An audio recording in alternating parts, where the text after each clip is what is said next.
It's an egg-shaped cage made of forged bands of iron.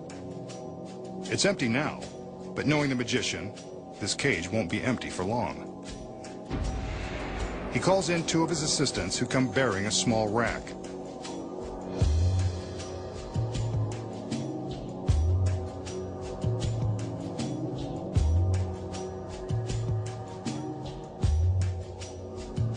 They lift the cage from its heavy-duty mount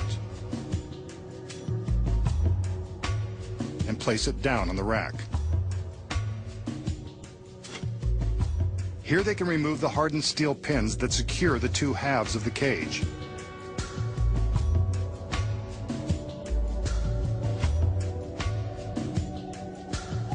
With the front half of the cage removed, we can see how something or someone can be placed inside. Here's someone now, and she's something.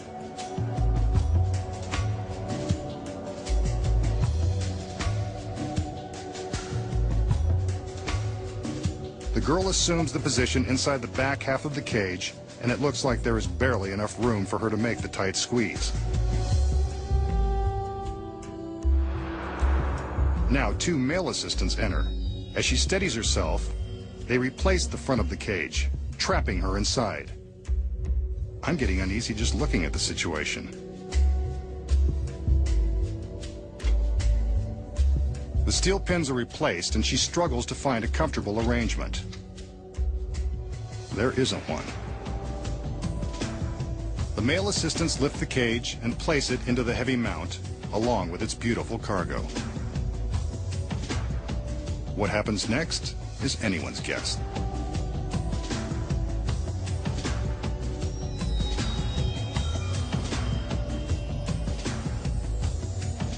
The magician removes the steel pins again and opens the clasps. The two halves separate, but the girl inside isn't going anywhere. His other assistants now cover the sections of the cage with heavy pieces of black canvas. They're careful to stretch the fabric tightly around the cage. Inside, you can bet that the cage is cramped and dark, and no place for a lovely lady to spend an evening alone.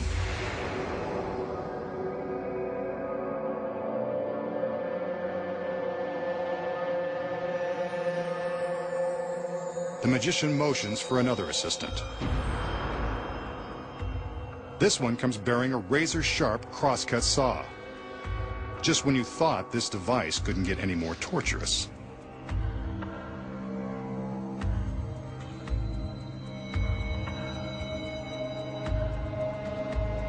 The magician steps behind the cage, and you got it. He begins to saw between the two halves, and presumably the girl. This just isn't her day.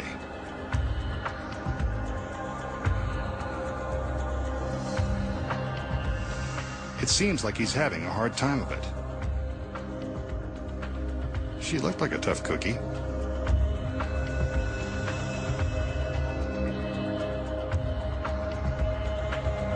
Remember, she's strapped inside with nowhere to go.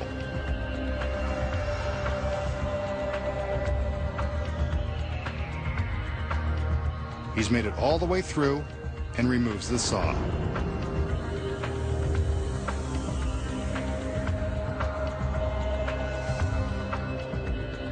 The assistants regroup. One takes the saw as the others remove the canvas. And there's the beautiful girl in the iron cage. Uncomfortable, but unharmed.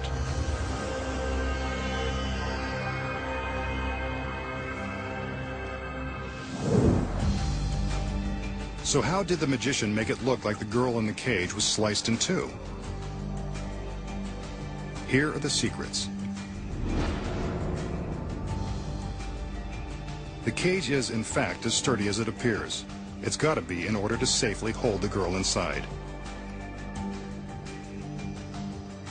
When she kneels down to climb in, she arches her back to fill the cage and make it look even harder than it is.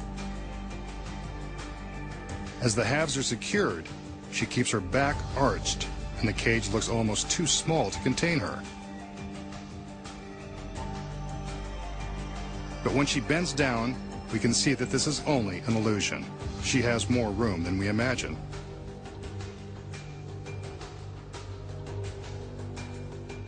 Once the cage is in its mount, the girl has plenty of room to roll over onto her back. In this position, she's able to slide some of the middle straps away, allowing her to drop down out of the bottom. As he saws, the magician uses his skills as a mime to make it look like he's struggling to cut through flesh and bone.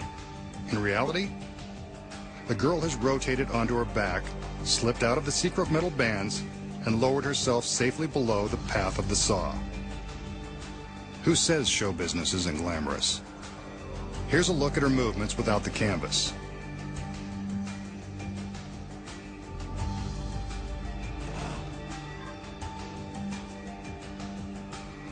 See, there are two sections that have been rigged to secretly slide away and give her enough room to slip down. In this provocative position, she's in no danger of being touched by the saw blade as it appears to cut through the gap in the cage. Good thing, because this is a real saw and it does cut close. However, the teeth have been filed down to nothing with a power grinder, just to be on the safe side.